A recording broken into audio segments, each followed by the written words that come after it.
오늘도 새벽을 깨우며 하나님 앞에 나오신 우리 갈릴교회 성도님들을 주님의 이름으로 축복합니다. 여러분, 저는 아이를 가져본 적이 없어서 잘 모르겠지만 통상 한 아이가 가정에 찾아왔을 때 어떤 감정이 드시나요? 대부분 기뻐하죠. 그리고 또 아이를 기다린 가정이면 더욱더 기뻐하는 것 같습니다. 그럼 이제 그 부부는 그 기뻐하는 마음으로 아이를 맞이할 준비를 합니다.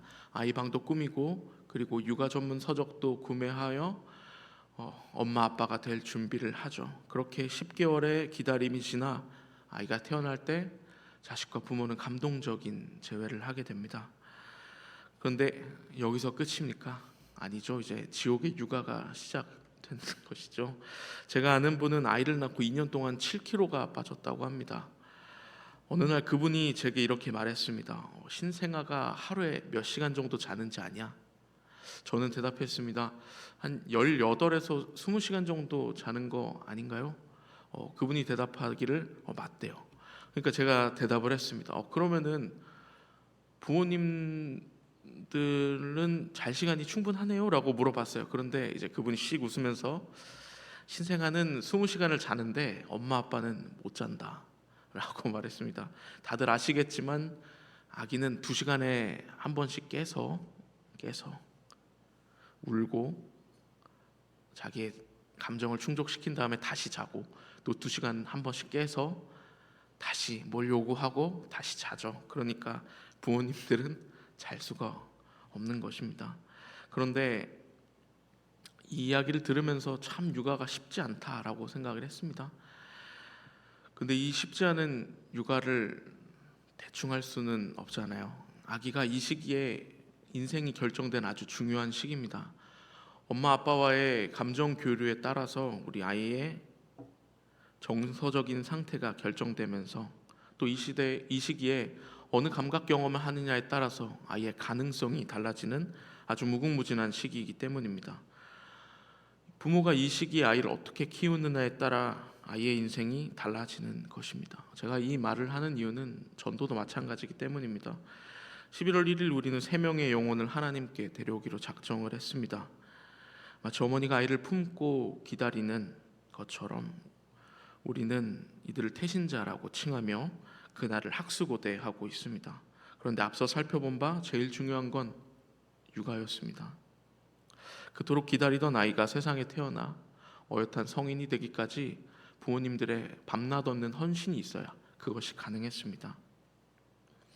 여러분, 혹시 3년 전에 미국을 떠들썩하게 했던 에즈베리 대부흥을 아시나요? 2023년 켄터키주에 위치한 에즈베리 대학에서 시작된 개신교 부흥 운동으로 2월 8일부터 약 2주 동안 이어진 부흥회였습니다. 참 놀라운 점은 에즈베리 대학 채플 이후에 자발적으로 모인 20명에서부터 시작되었다는 건데요. 이들로부터 시작된 모임이 점차 커져 에즈베리 대학 건물이 감당하지 못할 정도의 사람이 모이게 되었고, 또 이웃 대학들로부터 시작된 이웃 대학교뿐만 아니라 미국 전역으로까지 퍼지게 된 부흥 운동입니다. 이 사건이 의미가 있는 점은 미국에서 가장 종교성이 없는 Z세대에서 일어났다는 것입니다. 이 부흥 운동의 시작은 한 학생의 회개였습니다. 한 남학생이 기도 도중에 자신의 죄를 고백하기로 결정했는데 당시 참여했던 학생은 이때부터 모든 것이 시작되었다고 얘기했습니다. 이후 점차 Z세대가 몰려들었고 결국 학교가 감당하지 못할 지경에까지 이르렀습니다. 이 2주 동안 지속된 부흥회에서 학생들은 자신이 가지고 있던 아픔을 솔직하게 이야기했습니다. 자살 충동, 우울증, 그리고 포르노 중독, 그리고 각종 인종차별 등등 에즈베리 대학의 학생 회장은 이런 증언을 했습니다. 우리는 누가 누구를 미워하고 혐오하는지 알고 있습니다. 그런데 바로 그 학생들이 함께 노래하고 서로 껴안고 서로를 위해 기도하며 울고 있는 모습을 보게 되었습니다. 분명 그 부흥회는 단지 종교적 열광주의에 빠진 Z세대의 유의가 아니라 오순절 다락방처럼 진짜 사랑이 강림한 역사적인 사건이었습니다. 저도 그 이야기를 들으며 참 많은 감동이 밀려왔습니다. 그런데 3년이 지난 지금 안타까운 보고서를 받았습니다. 그 부흥회에서 치유와 회복을 경험한 사람들, 그래서 신앙을 가지고자 결단한 사람들 중에 88%의 사람들이 교회를 떠났다는 겁니다. 12%라도 남은 것이 다행이지만 우리는 이 지점을 좀 중요하게 짚고 넘어가야 합니다. 왜 88%는 교회를 떠났을까요? 단지 이 부흥회가 감정에 치우친 열광주의 부흥회라서 그랬을까요? 저는 이 해석은 교회 자기 방어적이고 그리고 책임 전가적인 해석이라고 생각합니다. 그곳에는 분명 하나님의 사랑이 임재했습니다. 에즈베리 학생회장이 증언하지 않았나요? 서로 미워하는 학생들이 서로를 껴안고 서로를 위해 기도하며 그리고 서로의 아픔을 함께 나눴다고 말입니다. 2000년 전 예수님이 그토록 원하고 전파하던 사랑이 거기 있었습니다.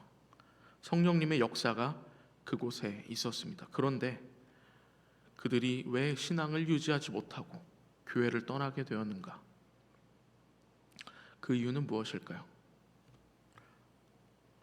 교회가 그들을 담기에 너무 작았던 겁니다. 당연합니다. 종교사회학에서 가르치는 종교발달 이론에 따르면 먼저는 카리스마적인 인물에 의한 뜨거운 공동체가 마침내 교리와 제도에 의해 굴러가는 제도화된 종교로 발달되기 때문입니다.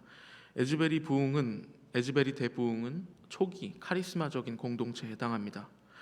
하지만 그들이 돌아간 개교회는 제도화된 공동체였기 때문에 서로의 성질이 맞지 않았던 겁니다. 이 사건을 보면 참 여러 가지 생각이 들었고 느낀 점이 많았지만 그럼에도 불구하고 단 한 가지 제가 이야기하고 싶은 것이 있습니다. 한 명의 독립적인 그리스도인을 만들어내기 위해서는 교회가 맞추어야 된다는 겁니다. 새신자가 맞추는 것이 아니라 교회가 그들에게 맞춰야 된다는 겁니다. 부모가 아이에게 맞추듯 교회가 처음 와서 아무것도 모르는 낯선 이에게 맞춰줘야 된다는 겁니다. 그를 배려하고 잘 지도하며 건강한 그리스도인으로 세워가야 된다는 거죠. 그렇게 하기 위해선 우리가 어떻게 해야 됩니까? 먼저는 건강한 부모가 돼야 됩니다. 건강한 부모. 나 자신도 돌보기 어려운데 어떻게 아이를 올바르게 돌볼 수 있겠습니까? 원산 대부흥 운동, 평양 대부흥 운동, 그리고 에즈베리 대부흥 운동에 공통점이 있습니다. 바로 자신을 돌아봄, 회개에서 시작됐다는 겁니다. 뜨거운 부흥의 역사는 모두 신자의 회개로부터 시작되었습니다. 그러니 11월 1일 총동원 전도주의를 앞둔 우리는 복음의 거울에 우리를 다시 비추고 태신자를 품을 준비를 해야 할 것입니다. 우리는 태신자를 품을 수 있는 그릇이 되는가? 우리는 올바르게 복음을 가르칠 수 있는가? 물론 갈릴리 교회는 충분합니다. 제가 본 어떤 교회보다도 건강합니다. 왜냐하면 담임 목사님이 너무나도 성경적으로 잘 가르치기 때문입니다. 목사님이 선포하시는 믿음이 무엇입니까? 하나님을 신뢰하는 것 아닙니까? 그저 우리의 죄를 위해 예수님이 죽으셨다는 사실을 알고 인정하는 것이 아니라 삶 속에서 하나님을 경험하고 그 살아계신 하나님이 지금도 내 옆에 계시다라는 것을 믿음으로 선포하고 그것을 강조하고 계십니다. 그리고 CLT 훈련 통해서 거의 1:1 과외처럼 지도하고 계시죠. 여러분, 갈릴리 교회에서 하란 대로만 하면 하나님을 만날 수밖에 없는 구조입니다. 그런 아주 건강한 교회입니다. 그렇지만 그럼에도 태신자를 만나기 전에 다시 한번 돌아보자는 겁니다. 올해 우리 표어대로 복음의 본질로 돌아가 건강한 그리스도인을 키워보자는 겁니다. 주님께서 선포하셨던 복음이 무엇입니까? 돌이키라, 하나님 나라가 가까이 왔다. 이것입니다. 우리 함께 마가복음 1장 1절의 말씀을 읽겠습니다. 하나님의 아들 예수 그리스도의 복음의 시작이라. 아멘. 마가복음은 복음서 중에서도 가장 먼저 기록된 복음서입니다. 그동안 복음은 입에서 입으로 전해졌습니다. 그런데 무슨 이유에선지 마가복음의 저자는 그 글을 글로 읽을 수 있을 복음서를 기록합니다. 그동안 전해 들었던 그 이야기들을 글로 기록한 것입니다. 예수님에 관한 이야기를 모으고 또 편집하여 읽을 수 있는 하나의 책으로 만들었습니다. 이 말은 마가복음을 처음부터 끝까지 다 읽어야만 마가가 전하고자 하는 복음의 풍성한 의미를 알 수 있다는 것입니다. 그렇기에 마가는 1절에서 이렇게 기록하고 있습니다. 하나님의 아들 예수 그리스도의 복음의 시작이라. 마가는 복음이 이거다라고 전하지 않습니다. 예수 그리스도 인생에 복음이 담겨 있다고 우리에게 전해주고 있습니다. 그렇기에 우리는 마가가 전하는 복음을 알기 위해선 예수님의 뒤를 따라가야 하는 것입니다. 그리고 마가는 이 예수님을 길 위에 놓인 존재로 묘사하고 있습니다. 예수님은 항상 길을 걷고 계십니다. 어디에서 어디로 이동합니다. 갈릴리에서 예루살렘으로, 갈릴리 이쪽에서 갈릴리 저쪽으로 예수님은 항상 길을 걸으시며 여행을 하고 계십니다. 마가는 길이라는 주제를 분명하게 복음서 초반에 제시하는데 그는 이사야의 글을 인용하여 그것을 드러냅니다. 우리 함께 2절을 읽겠습니다. 선지자 이사야의 글에 보라, 내가 내 사자를 내 앞에 보내노니 그가 내 길을 준비하리라. 아멘. 예수님이 걷고자 하는 그 길이 바로 복음입니다. 그렇게 예수님의 뒤를 졸졸 쫓아다녀야 복음이 무엇인지 알 수 있는 것입니다. 물론 마가는 그 힌트를 광야 이야기를 통해 전해주고 있습니다. 함께 1장 12절에서 13절의 말씀을 읽겠습니다. 성령이 곧 예수를 광야로 몰아내신지라 광야에서 40일을 계시면서 사탄에게 시험 받으시며 들짐승과 함께 계시니 천사들이 수종 들더라. 아멘. 마가복음은 예수님께서 성령을 받으신 후에 성령에 이끌려 광야로 예수님이 몰리셨고 그곳에서 사탄에게 시험받고 천사들이 예수님을 수종했다는 함축적인 이야기를 전해주고 있습니다. 도대체 이게 무슨 뜻인지 복음서를 처음 읽는 사람들은 이해하기 힘듭니다. 하지만 곧 복음서를 읽어가며 광야의 시험 이야기가 결국 복음이 무엇인지에 관한 힌트라는 것을 알게 됩니다. 마가는 예수님이 이곳 저곳을 돌아다니며 병자를 고치시고 귀신 들린 자를 쫓는 이야기를 우리에게 들려줍니다. 복음서에 익숙한 우리들이야 그러려니 하지만 이 이야기를 읽는 당시 사람들은 좀 다르게 생각했을 겁니다.